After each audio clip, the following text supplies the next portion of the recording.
You're listening to Infinite TBR, the podcast where we try not to buy more books. I'm Smack. And I'm Gabi. Spoiler alert, we're going to avoid major spoilers, and when we can, warn when we're going to discuss a particular book in detail so you can avoid that part of the episode.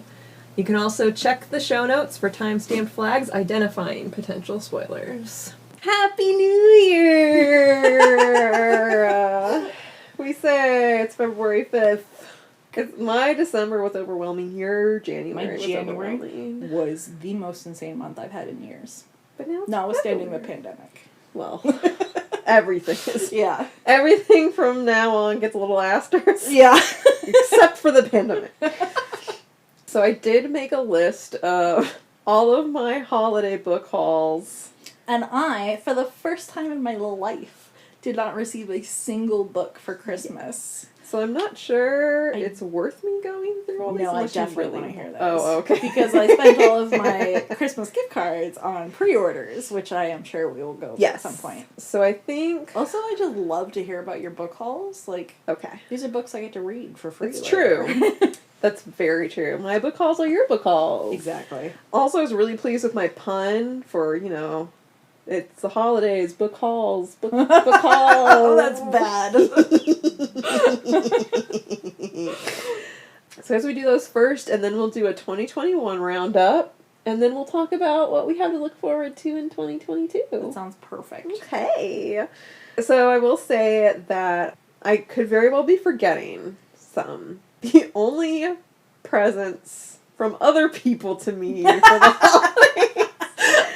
You have to qualify gifts from other people as opposed to who? Myself. Oh, okay. Presents How to me silly from myself, which I'm counting as book hauls. Book holidays. Book holiday hauls. Because they occurred during the month of December. That's not what that means. When I was clearly that, stressed right? Just because you buy it in December. Oh, well, then I'll skip all those. No, and we'll just talk about... Tell me all the books you bought. So one of my bestest friends, Katie, who I met during my master's program in Scotland. We bonded over books and stuff. So every she also has a May birthday. Oh. So every May and every Christmas, we basically send each other a book. Yeah. Is this the person who you were in a bookstore with and then... No, that was Megan. Okay. Who also has a May birthday. And also every birthday and Christmas we pretty much swap books. So what I need is more January friends. Yes. Okay. Clearly. I'll be your January friend. Aww. So Katie sent me The Jasmine Throne by Tasha Suri. Oh, I have that one. I have not read it yet. Do you have a hard copy or you paperback? Oh. Me too!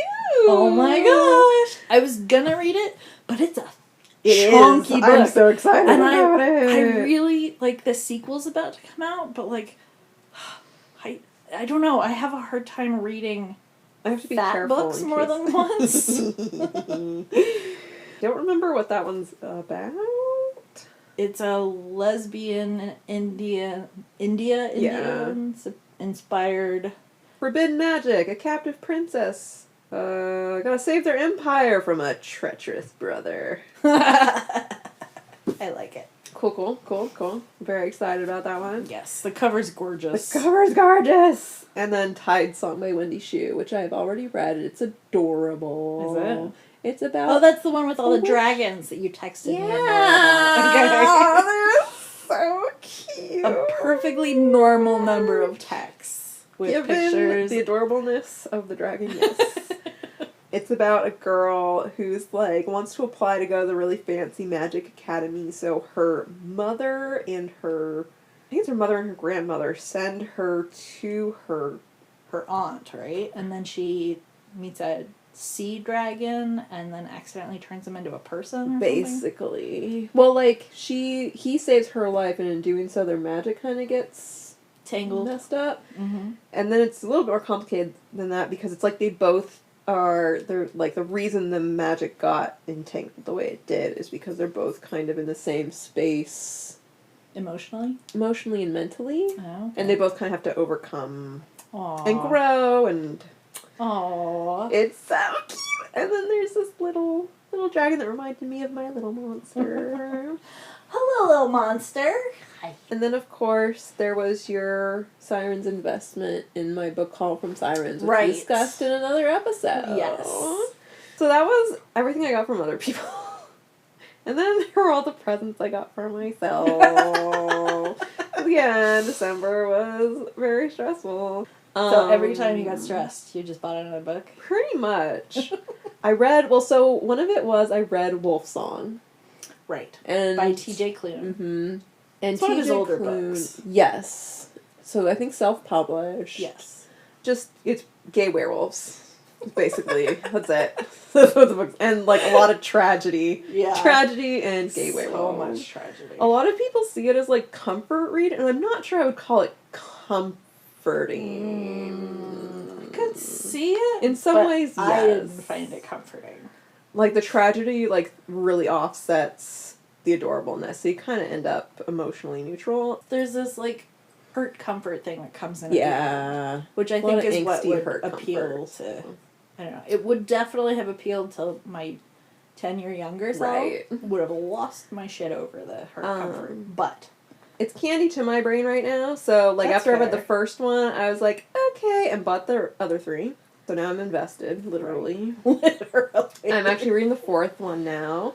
I will say... Is this the last one? This is the last one. Oh, man. I know. You're almost done. And I had to tell myself today to brace myself for someone major dying. Yeah, that tracks. And I don't know who... And I tried to read some reviews to get a sense of whether I should be braced for someone. Oh. And I couldn't tell. Do you want me to read reviews? Because I don't have to worry about spoilers. No. Okay. I mean, I already know. Like, I'm gonna brace for it, and then worst case, no one does, and I'll be happy, and... Okay. Good luck. Yay! Future Gabi here. I'm about to go off on a truly incredible Green Creek tangent that lasted for simply too long. So we decided to save that for another episode, and I'm just gonna fast forward through this.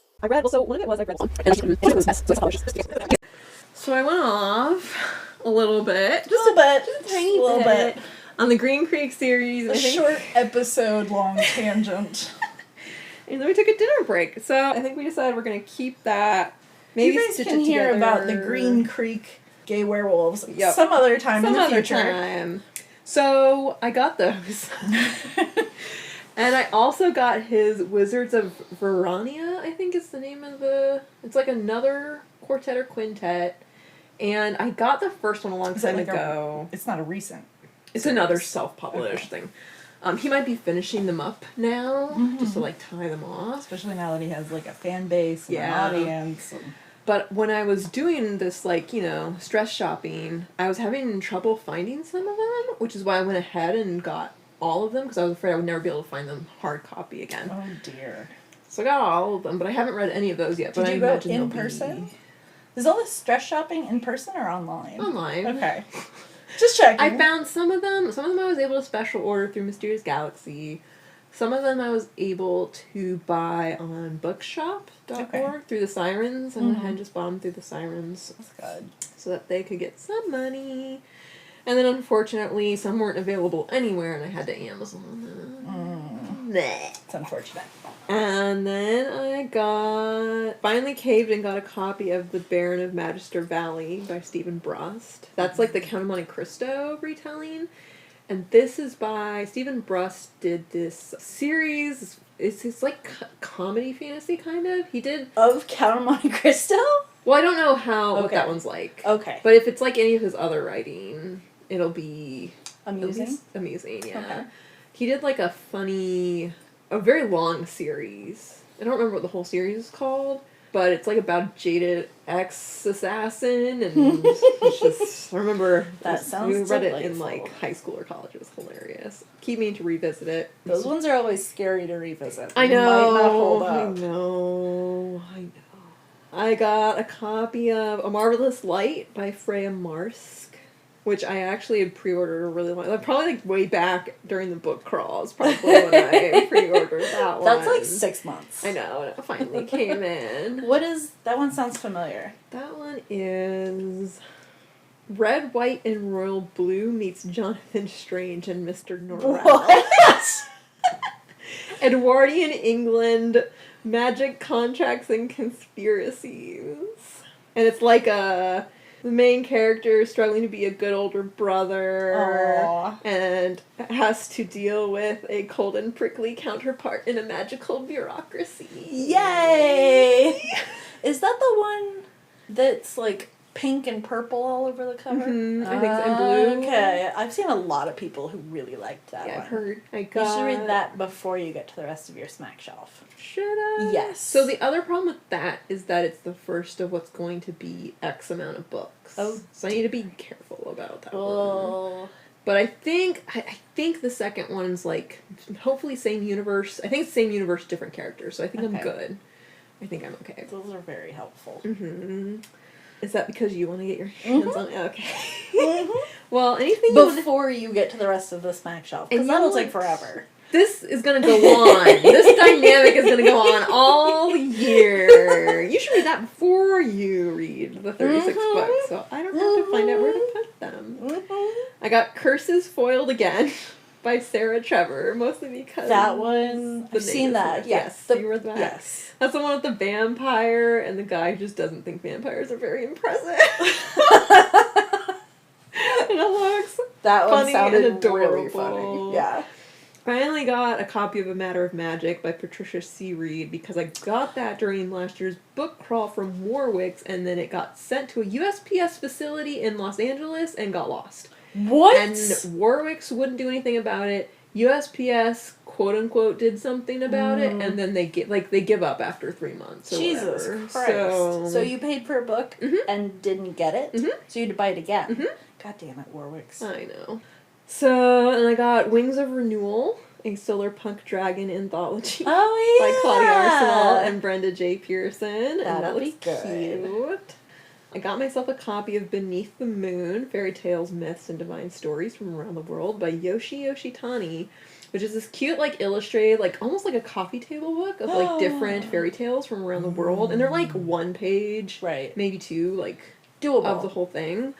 And it has Turandot, which is my favorite opera, and it has Chang'e, and that one. The moon. And the moon. Yeah. Yes. Moonwife from Burning Roses. Yeah, from Burning Roses! By S.L. Huang. And I actually got a copy for our White Elephant gift exchange. And by Kat, our, you mean your family, Yes. right? Our family's White Elephant exchange. Kat scored it, and then I went back to Mysterious Galaxy. Got your own. And then I have the one I may be looking forward to the most and should probably, like, kill my expectations a little bit and calm down. I got The Hands of the Emperor by Victoria Goddard, and that's the one that's 899 pages. Oh. It is. My God, that enormous. is so big. But it's supposed to be like the Goblin Emperor vibes, and it's all about kindness. And You could kill somebody with that I sure big a could book. kill somebody. So that one I'm really looking forward to. I need to stop. I got How to Talk to a Goddess and Other Lessons in Real Magic by Emily Croy Barker, which is the sequel to The Thinking Woman's Guide to Real Magic. Yeah, I think I might still have that on the shelf. Really? Yeah. You have our hard copy? I think so. Did you read it? Did it come? It didn't come out recently, did it? No, it came out Like a long time ago. Yeah. I hope I didn't get rid of it. Did you like it? I needed a sequel. Okay. I mean, like, it wasn't I remember amazing, and then it got really good at the end, and then it ended. Yeah. It was pitched, like, everything about it looks like it's a standalone novel. Yeah. And it's billed as a novel. And then it gets to the end, and it's like, surprise, cliffhanger! Good luck waiting for the second one. The second one finally came out. This is one of those ones that I search for every 3 months to see if there's any news about it coming out. God. I have a problem. But it came out, it was like 2013 or something. Forever. Oh my God. And it's not, I don't even know that it was really, like, that How did good. she sell a sequel so many years later? Well, I don't know that she might be I don't know if she self-published it, but it was weird. She, like, released the audiobook before she released the print version, so I don't know how. Maybe she got a deal with Audible or something. Maybe. That is very intriguing. Yes. I don't know if it's any good, but, like, I mean, I remember reading that on a whale watch and getting pissed and almost throwing the book off the side of the boat. Because I wasn't expecting it, and I had gotten, like, really into it. And Yeah, by the end, you're invested. yeah, and I wasn't sure you'd like it, because I remember trying to decide whether to rec it to you, because it kind of has, what's her It face? wasn't what I was expecting. The I same do remember that. vibes as that series you don't like. You'll have to be a little more specific.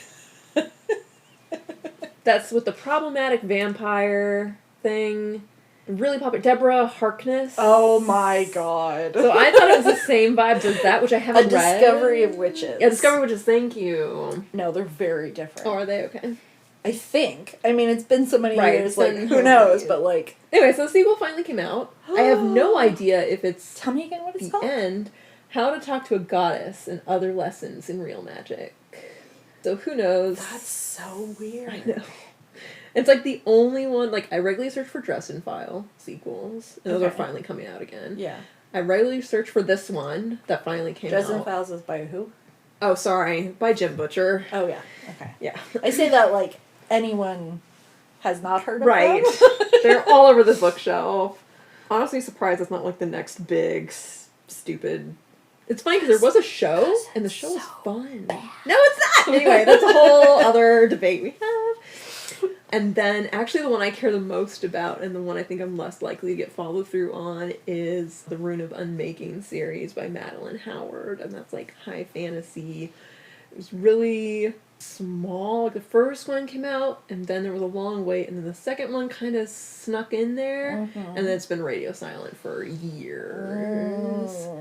And I showed the third one. I said by Madeline Howard, who's also goes by one of her other pen names is Teresa Edgerton. Those are very different pen names. I Yeah. was not expecting that. Okay. And I guess she's somewhat prolific, or was prolific. Clearly not with that series. But yeah, but I think it was one of those, like, she got like it didn't sell. burned or out, whatever, and then didn't sell, and she might be getting on in years too, so she might just, be done. be done. Yeah. So, and then every once in a while, like, there's some she'll pop up on, like, social media, or someone will pop up on social media on her behalf, so I'm like, she's still doing something! She needs to publish the last book so I can move on with my life! So yeah, so those, I searched for those. That's very interesting. I'm fascinated by this Emily Croyd Barker one, because I have spent years staring at it on that bookshelf every time I walk out of my bedroom. Surprise! Oh my god. I also got Master of Poisons by Andrea Hairston. Hairston. Ooh, tell me how that is. Okay, what do you expect? I haven't heard anything about it. It was just like one of those, like, Andrea BOGO Hairston things on was one of the Barnes. presenters at the Virtual Sirens during 2020. Really? Yeah. I think that was her. And I don't think she talked about her book very much, but like she was interesting and articulate and very smart, and I so Yeah, I was excited about that one. I hope it's good. It's very orange. Yes, it's got a great cover. I got A Man Called O, which is another Frederick Backman book, because I freaking loved Anxious People so much. I forgot that's what the other one was. So much. And it's a translation, right? Mm-hmm. Okay. He's a Swedish author. And then I went to Book Off and got cheap books. I got The Glass Books of the Dream Eaters by Gordon Dahlquist, who also wrote the something Magicians, something Quint, something Magician. No, not ringing. Not bells. ringing any bells. Am I making that up? Maybe. I am making that up. Really? Well, I know it's a book. I don't know that he wrote it. Oh. Yep, nope. It must be somebody else. Okie dokie. Just wrote that one. What is it? The Magicians and Mrs. Quint, which is by Galen Beckett, which is not at all close. Galen Beckett, though, I know that name. And I know, like, I'm pretty sure we've looked at that on Yes, Mysterious Galaxy shelves. That I think you would recognize the cover. Yes. It's around. Yes. First published in 2008. Yeah, it's an oldie. Wow. So what did I just say? Glass Books of the Dream Eaters. That's not ominous at all. Something to do with an assassin Yes. with the heart of a poet. A royal doctor, at once fumbling and heroic, Oh. forming a trio with Miss Temple, who's looking for some... Oh, letter of rejection from her fiancé. Oh. She's better off without him. Maybe. So there's a conspiracy! Anyway. It looks fun. Yes, I like fun. I also got... Oh, I found Maps to Nowhere by Marie Brennan, another Marie Brennan. Oh. I think more about world building stuff. That maybe? sounds pretty cool. Is that what that was? Oh no, it's like it's this collection of short stories. Oh, cool. That's a good title. Yeah. Including some from the world of Lady Trent. Interesting. Interesting. Yeah, see how this, like, these are all brand new to me. Freaking. As if I've never seen these titles before. Grabbed a copy of The Shadow of What Was Lost by James Islington, which is a big old chunker high fantasy by some dude. By James Islington? By that dude, yeah. That dude. Some dude. Some dude. I actually think that's it. That's reasonable for a stressful month. Thanks. You got nothing, though. That can't be true. You got gift cards. I did get gift cards for Christmas. Not but there's in no way December. that I didn't buy books in December. Like, that's not. Surely not. There's no way that's true. But that was my book haul. Which kind of brings us to the end of 2021. If there's any last minute 2021 things we want to shout about. You did 50,000 pages. I did. I hit my goal. I read 50,000 pages in 2021. And it totaled out at about 164 books. Congrats. Thanks. I'm really glad I'll never have to try to do that again. That was a lot of work. And it was, like, I usually try to keep my average, because, like, I read a lot of books, right? But the first thing anybody says when you say, I've read 160 books, is they go, well, how long are they? And so I like to be able to, like, keep an average about 300 pages, which means, like, I read novellas, I read graphic novels and stuff that's like 100 pages, 150 pages, but I also read 400 or 500, 600 page books. Right. And it balances out. It does balance out, but, like, this past year in 2021, trying to hit that page count rather than a book count was kind of stressful, because I was, like, I had a spreadsheet, I was trying to keep track, and I just, from November on, certainly, I was just telling myself, you just have to do it this once. And you never have to keep track of it ever again. Just do it this once and be done. Too stressful to be worth it. I know. But, like, I made it with, like, 2 or 3 weeks to spare. It was just, like, I couldn't always gauge where I was at. Right. But, yeah, and then in most of December, I hit the 50,000 words, and then I decided to just go through a bunch of, like, free ebooks I've had on my e-reader for years in some cases. Because at that point, it didn't matter how many books I DNF'd. Right. You know? Yep. So I got through a bunch of those, and one of them was actually really good. Ooh, which one? It was called All the Wolf? That can't be right. I don't know what it was called. But it was probably the most interesting spin on werewolves that I have ever read. And that's partially because most werewolf books, like the Green Creek Wolves, a lot of their lore is based on other werewolf lore. So, like, the Green Creek Wolves, they have alpha, betas, and alphas are in charge of the pack, the betas are the seconds, and then omegas are, like, these magical lone wolves who always want to be in a pack, but, like, it's hard to join one, etc., etc. The Last Wolf by Maria Vale, that's what this one was called. And this one was based so much on actual wolves. So much. The scent marking and stuff was fascinating. At one point, the main character, who's this runt wolf, there's, like, this crisis happening, and she helps a bunch of the puppies escape. And then for lack of a better term right here, the alpha female comes to find her, and she can't find the puppies, and she just sees the main character. And the main character puts her muzzle up against the other females, and the other female can smell the puppies on her. Yeah, like, real, like, scent communication, and, like, oh god, it was just so fascinating. And, like, there were still, like, pack hierarchies and dynamics. So there was still, like, some of the werewolf lore that you would find in other werewolf books, but, like, it was so good and so interesting, and I wish I'd had that for my thesis. It sounds so perfect. That would have been fascinating to include in my thesis. And so I read it, and I went and I looked for the other books, and I read the sample for the second book, and I hated it, so I quit. I know. So, but I might keep going because the later books in the series, the second one, seems not super exciting. Push through. I know, but the third and fourth books do seem very exciting in a werewolf-centric sort of way. Right. So I'm staring at my... So all I did for my reading goals, I just do the constantly keep it at 75 in Goodreads, which is pretty much like... That's a really solid... my rate. Yeah. Like I think I've done 85. I did 85 last year and 83 this year, so... 2020 and 2021. Respectively. Yeah.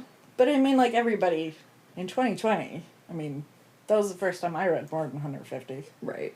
That was the first time I read more than 100. I can't imagine doing... I quit watching TV. Oh, right. And I did nothing but read during 2020. And now I'm trying to look at my... I forget how to get to the... Oh, there it is. Like the stats page? Yeah. You can get to, like, the reading channel and see, like, all the books you read that year. And I was trying to decide what my favorite was. For last year? And least favorite. Least favorite might be, oh, I should look through them all before I say that. Gonna make my dad sad and say Last Night in Montreal by St. John. Do it. Commit. Oh, you know what? It doesn't say, like, your lowest rated books. So, if you go to the other one, it'll say what each one is rated. And then you can see all your ratings. Yeah. Yeah. They're not in order by rating, but... Of course not. That would be too easy. Wild Robot was super cute. Under the Whispering Door was so good. What's Under the Whispering Door about? That's about an accountant who's a horrible person who dies. Oh dear. And basically it goes to this, like, way station tea house. And where, as a ghost, he sticks around until he's ready to move on. Okay. And there's the guy who runs the tea house is there to, like, help him move Is it like a through. metaphysical tea house or like a tea house, a physical place where he goes specifically? It's like it's an actual tea house, but also that's where ghosts go. Okay. To hang out. And, like, I mean, real people can't see the ghosts. Right. Well, the other but people like there who are aren't tuned in. There are real people who are at the tea who are there house. Yes, getting tea house, yeah. And then there are these people who's, like, the guy who runs the tea house, it's his job to help ghosts move through... They're basically stages of grief to get through to being able to move on. Okay. And then there are different circumstances. There's this girl, May, who's the Reaper, who goes to collect the souls and brings them back. I love it. That's the only person whose name I remember. Okay. And there's the guy who runs the tea shop, his grandfather, I think, is there with him. Oh, he's a ghost, sorry. Yeah. He's a ghost hanging out, and he's basically hanging on because the grandson's all alone. His parents, like, died in a car crash. And he just hangs out, and there's, like, a supervisor, dun dun dun. Okay. Who's, like, spoken of in ominous terms. But it's all about this accountant. Yes. Learning basically how to be a good person now that he's dead. Almost too late, but not quite. Yes. Okay. And so it's like, you know, found family. Right. It's adorable. It's TJ Kloon. Post Green Creek TJ Kloon. Slightly more evolved. Much less angst. Or it's like more mature angst. It's like more adulty angst. I don't know if that makes sense. Dramatic. Less about, less of tragedy and drama and more like real life. Yeah. The small sadnesses, I guess. Soap opera-y. Yes. Okay. More universal. There we go. More universal sadnesses. And very, like, interesting. I mean, like, I was on and off crying the whole time because it's dealing with, because all these different ghosts show up who've died in different circumstances. And sometimes you get, like, children, and they're, like, children are usually the easiest to convince to move on because, like, they're the easiest to explain the situation to. Right. They haven't formed all these preconceptions that keep them from being able to move on. You get people like the main character who died a very normal death and is reacting pretty normally to the situation. Right. But also is, like, refusing to move on.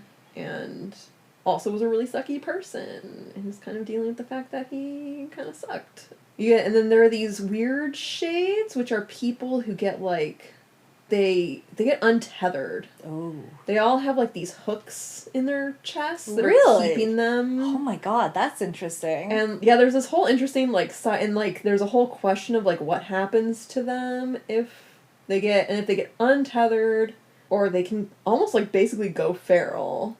And they become, like, these dangerous shades that lash out when you get too close. Like, when other ghosts get too close, it's like one of the only things ghosts can interact with is each other. Oh, man. And up to that point, they had learned that, like, or were under the impression that up to, like, if that happens, like, there's no coming back. Oh, but there is! Dun dun dun!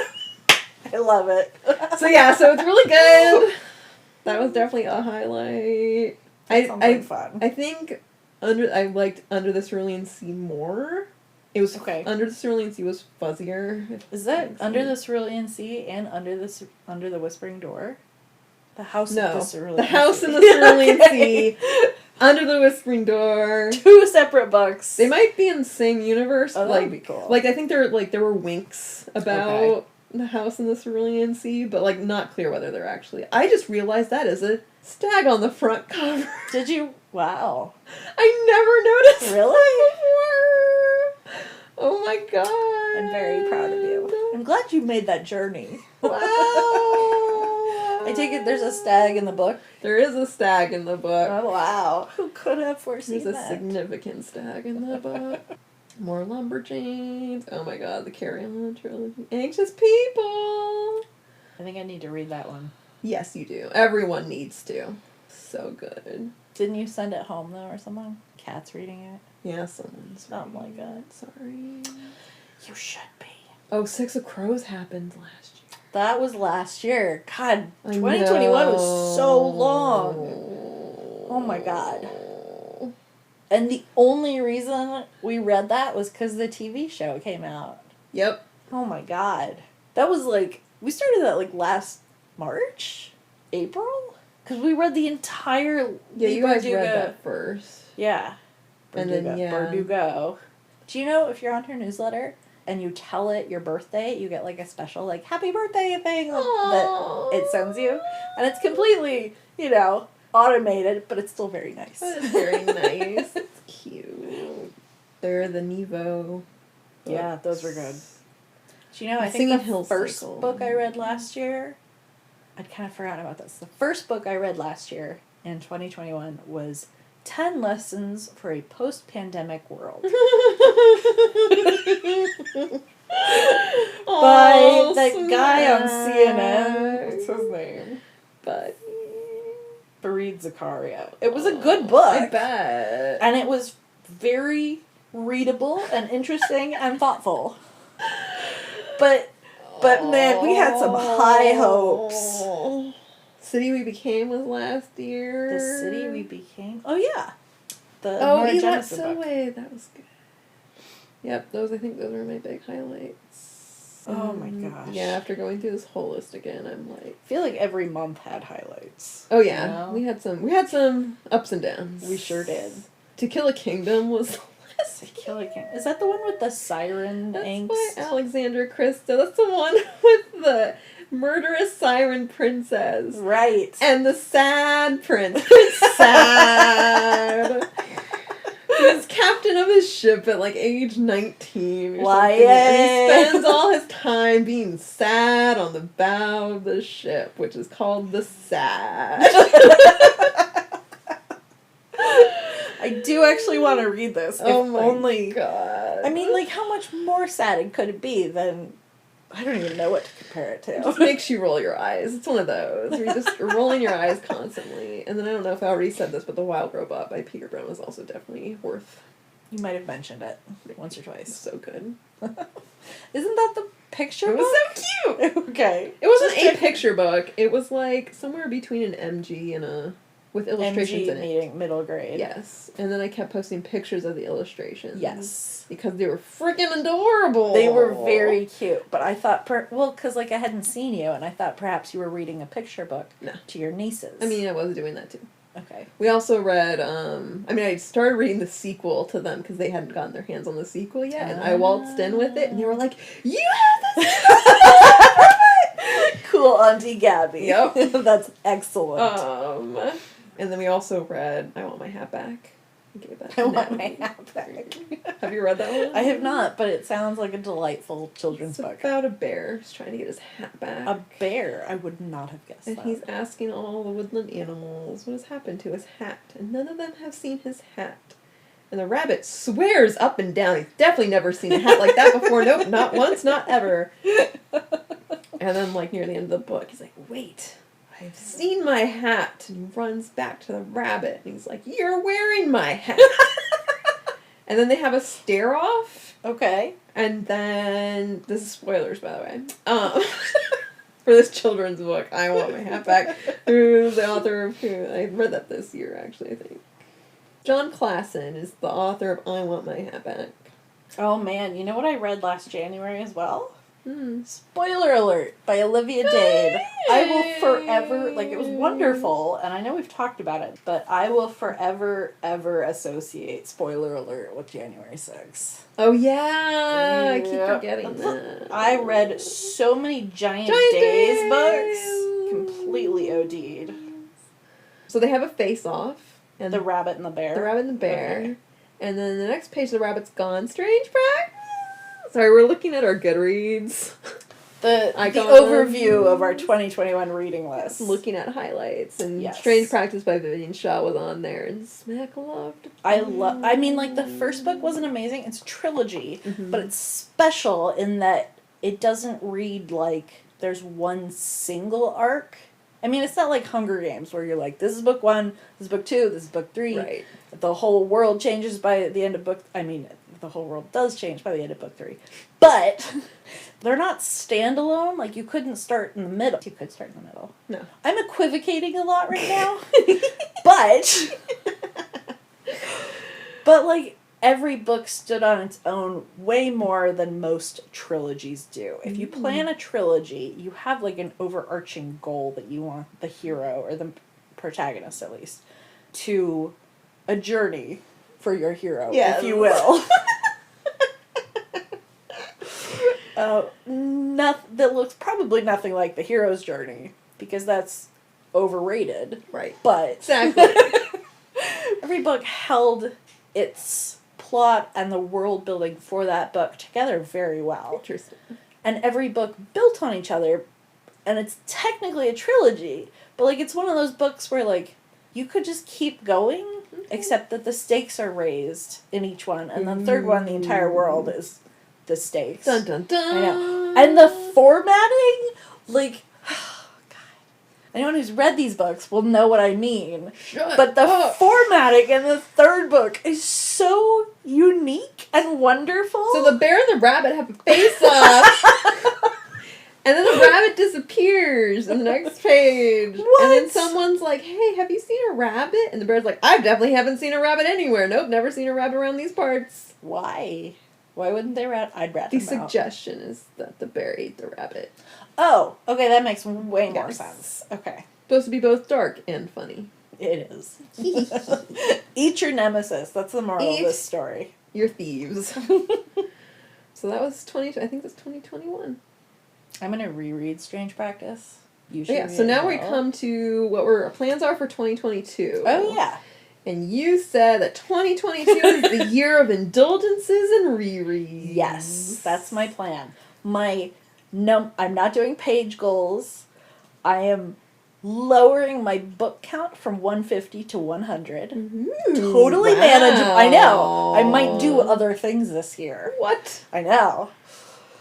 Oh, I'm right. That's the hope, is that I will. Right, be that right. was the other thing. There is only one other thing. My goal is to get through my Smack shelf, which is where I stack 36 Smacks, books. the books I have borrowed from Smack, and there are 36 of I them. can't believe. Although I guess as of today, you've given me another 2. Well, one of those was One. mine. One of the, so 37. Yep, 37. 37 books on my Smack shelf. And so one of my other goals is to, like, keep shoveling books at Gabi because I don't actually have room for 36 more books. So if she reads at that pace, then I have to read at about twice that pace. I need to finish them so I can read my books. Otherwise I'll never get to Strange Practice. Do you want me to get to Strange Practice and The Wolf in the Woods? Man. This is, I mean, like, I don't usually reread books. I think I've reread under a handful in the last 2 years. So I approve of this, like, Indulgences and Rereads thing. And I'm not even gonna, like, keep track of, like, reading widely. Like, if I read 14, I mean, military science fiction, then whatever. Or if I read, that's very unlikely, frankly. But it was the first genre I could think of. Not the only one. The first. The first genre that I could think of. So, like, yeah, if my entire reading list ends up, like, looking with all the same, like, covers, different colors, same genre, same swirly whatever, then whatever. And I'm gonna reread some books. I have forgotten which ones, but, like... What are the highlights from the last month? If there were any, because there were very few books last month. Okay. I only read 3 books last month. I know! Any you want to share with the class?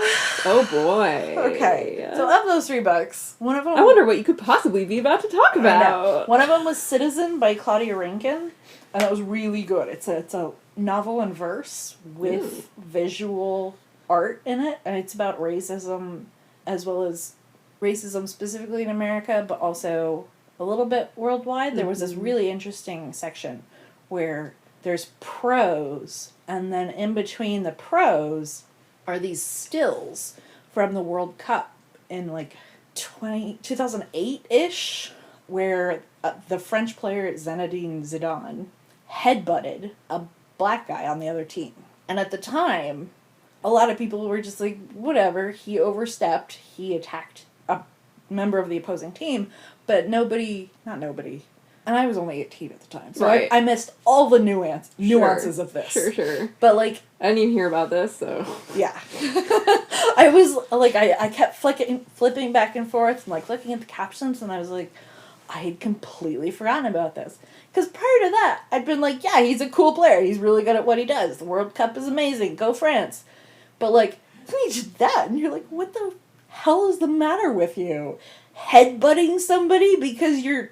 Oh, God. Anyway. Yeah. It had racial overtones that I did not catch as a teenager. Sure. But, like, to see the stills of where they say something stupid to each other, and then the other guy starts to walk away, and Zidane comes up, just sort of... It looks unprovoked. Right. It was more or less unprovoked. Headbutts the dude, causes an international incident. I'm not sure there's anything you could say that... Well, okay, that's not true. Right? I was going to say, never There's mind. nothing you can say on a soccer field. Yes. that warrants being headbutted. So there was that whole thing. In the middle of these... I mean, like, the prose is amazing. And Claudia Rankine always puts together really good books, just in general. So that was one of them. Okay. The second book I read in January was Anne Carson's translation of Euripides' play called... Oh, yeah. Yeah. Honestly, I don't know if it's the Bacchae or the Bacchae. Take your pick. And it's one of Euripides' most famous plays from classical Athens, where it's a myth of Dionysus, and basically Dionysus goes to Thebes, where the human side of his family is from. His mother is human. And when Hera found out that Zeus had fathered yet another child... I thought Dionysus was a full god. He is, but he was born twice. First he was born from his human mother when Hera fried her. Cool. And he couldn't survive on his own. So Zeus sewed him up into his thigh. He had a second birth, Dionysus did. Mm-hmm. And so he's a full god. He's not like a demigod or anything. He is part of the Greek pantheon. But the whole play is premised on the fact that, like, his aunts, his mother's family, has gone around Thebes telling people that, like, oh, Dionysus isn't a god. His mother slept with a regular human mortal and just told us all this to save face. And so he's pissed. Sure. Like the gods are. Yeah, like, if you try to call a Greek god anything but a Greek god, you're going to end up horribly, horribly dead. Which is what happens. The king of Thebes, his cousin... Spoiler alert. Oh my god. Okay, one, most people, if you haven't read Euripides by this point, you're not gonna. And The statute of limitations has expired on Euripides. This play has been around since like 500 BC. I made that number up. If there are any classicists out there, I'm really sorry. So Dionysus comes to Thebes, and his family's been bad-mouthing him. So he makes all of the women in the entire city run completely crazy and mad, and they leave their looms and whatever, and their husbands and their children. Them. Yeah, right? Hey, actually, you were really close. Euripides was 480 to 406 BC. Well done. I approximated. So all the women run mad into the hills and stuff, and they start killing animals, Woohoo! menacing cowherds and all that stuff. And then the men back in the city are like, what the hell, we have to go capture our women and make everything go back to normal. Except for these two old guys who are like, well, you pissed off a god. What did you think was going to happen? And so Dionysus goes back to Thebes, starts messing around with his cousin, who's the king of Thebes, and then makes his cousin go crazy, basically. He gets his cousin to dress up in women's clothes, and they go out into the hills, and his cousin, Pentheus, is gonna spy on the women. First he's gonna kill the women, and Dionysus is like, no, you should spy on them. Scale that back. And Pentheus is like, sure, that sounds great. Sounds like a reasonable alternative. Yeah. They go out there, they do a little spying, and then Dionysus is like, hey, he's over here. He's been making fun of me. You should destroy him. Ooh. And they do. Ooh. His mother rips his head off. Oh boy. And takes it back to Thebes and is like, look, I killed a lion. Oh, buddy. I know. And then her curse is that Dionysus lifts the madness and she's like, holy shit, what have I done? Mm-hmm. The whole family is exiled, and woe to anyone who makes fun of Dionysus. So, that's cool. The Bacchae. Sounds chill. Yeah, Sounds like right? a chill January. Modern racism and head-ripping It was an plays. interesting January. And then what was the last one? First, I want to say the Anne Carson translation. Oh. I've read a lot of Greek plays. I almost minored in classics until Latin defeated me. But the Anne Carson translation is amazing, and I highly recommend anyone who has any appreciation of poetry, frankly, to go read that one. Do you have a hard copy? I sure do. I will add that to your pile. 38! Yay! That one's really short. It'll be fine. Last but not least, Third book I read in January was amazing. Oh, was it? It was amazing. What could it be? It's called The Maleficent Seven. Oh, I've never heard of this book. You shut your mouth. I can't remember who it's by. I have one job to do. The Maleficent Seven by Cameron Johnston. And it was fantastic. It was so much fun. And, like, I've never seen The Magnificent Seven, the original, like, movie. I've seen the Seven Samurai, That's which not I the think. same thing. Well, I think it's the original. Oh, the original. Okay, that makes more sense, actually. I think I've seen that one too, but it was a long time ago. I don't remember what happened in it. But, fun fact, I did not know that Maleficent was a word. I thought it was just a Disney name they made up. Seven Samurai is the OG. So, Maleficent is angry and evil. Fun fact. Anyway. Oh, I thought you meant the character. Well, yeah. I was like, exactly. Yeah, she is. Where are you going with Maleficent is. That's what it means. That's who she That's is. also the word means. So, basically, in this book, it's the female version of Sauron.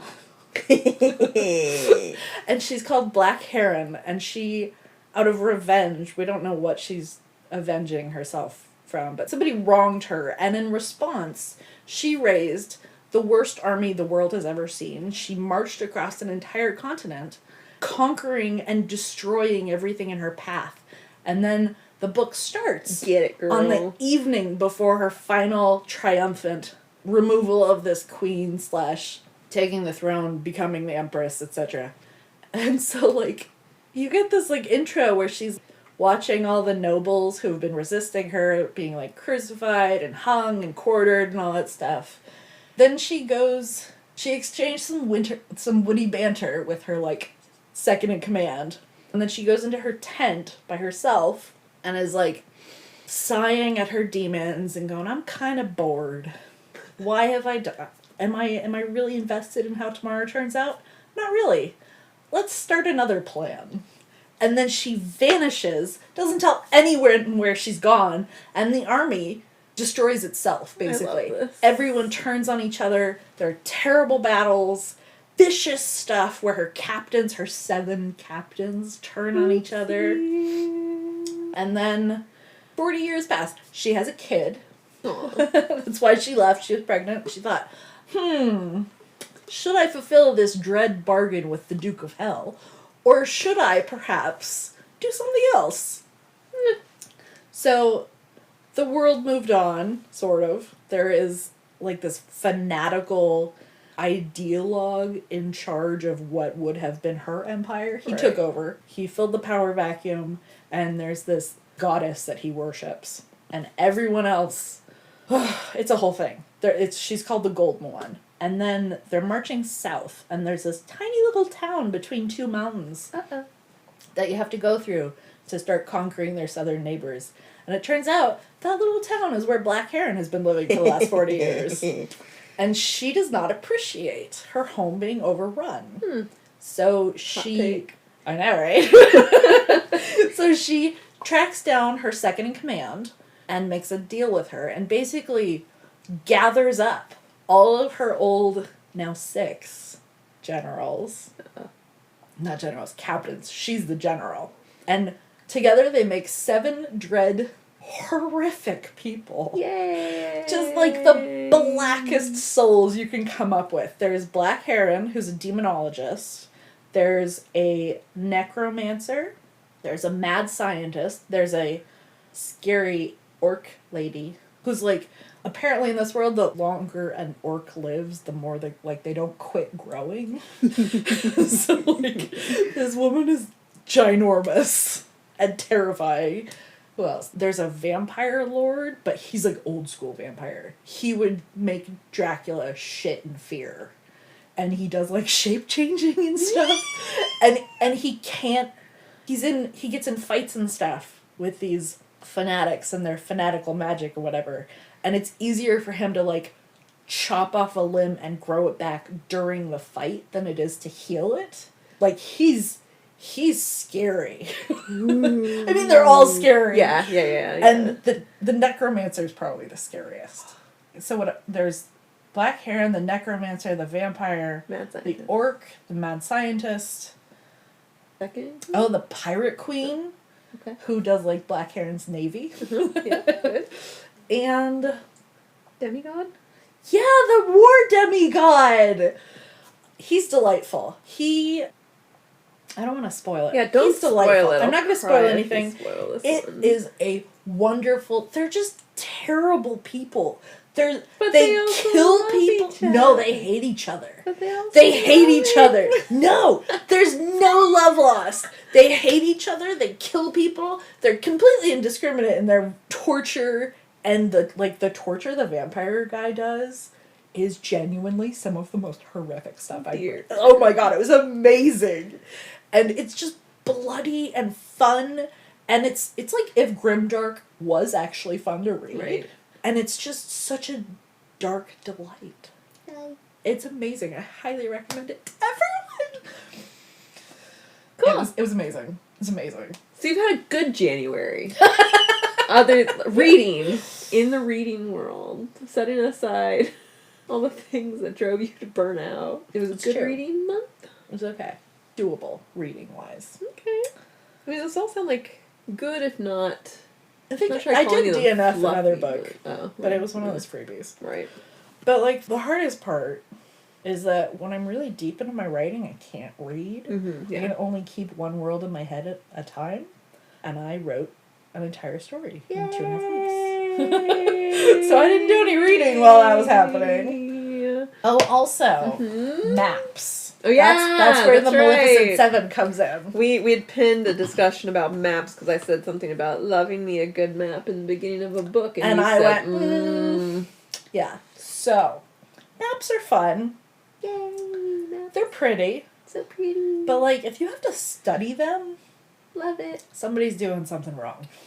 The created is it. What bothers me is I don't mind having to flip back and forth to the map. I prefer, like... I do. I don't mind it. What I do mind is when the in-world geography isn't clear and then the map does nothing to clarify it. Okay, So, yes. like, if they name a bunch of places that then aren't on the map, I'm like, then why is are there you a map? here? Yes. And I have run into that a few times in the past couple years, and But it's driving me nuts. one of the best, not the best. I want the significant One places. of the many wonderful things about the Maleficent 7 is that there is no map. Oh. There is no It's map. not like there was a map, and you had to refer to You it didn't often. need a map. Oh. It was all in the prose. They referenced some places. There was the town, there was the surrounding geography, and there was the capital city that was off there somewhere, and then there was the ocean nearby, but not super nearby. And you didn't need a map. Right. There was nothing to reference. You just keep reading. It was amazing. I hadn't realized how tired of maps I am. Oh dear. Oh my gosh, it was fantastic.